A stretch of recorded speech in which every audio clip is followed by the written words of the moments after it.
ভারত পাকিস্তানের পাল্টাপাল্টি হামলা নিয়ে যা বললেন জামায়াতে আমির। কাশ্মীরের পেহেলগামে সন্ত্রাসী হামলার ঘটনাকে কেন্দ্র করে ভারত ও পাকিস্তানের পাল্টাপাল্টি হামলা কারো জন্য মঙ্গল বলে আনবে না বলে মন্তব্য করেছেন বাংলাদেশ জামায়াতে ইসলামীর আমির ডাক্তার শফিকুর রহমান। বুধবার সামাজিক যোগাযোগ মাধ্যম ফেসবুকে দেয়া এক পোস্টে উভয় পক্ষকে দায়িত্বশীল ভূমিকা পালনের আহ্বান জানিয়েছেন তিনি।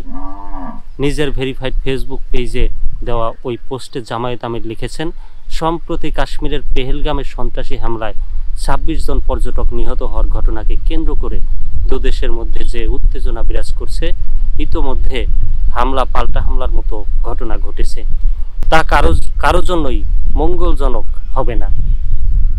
তিনি আরও লিখেছেন, এই ঘটনার গ্রহণযোগ্য, নিরপেক্ষ ও আন্তর্জাতিক তদন্ত হওয়া উচিত এবং উভয় পক্ষকেই দায়িত্বশীল ভূমিকা পালন করা প্রয়োজন।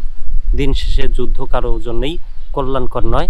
কাশ্মীরবাসীর সমস্যার স্থায়ী সমাধান আন্তরিকভাবে কামনা করি।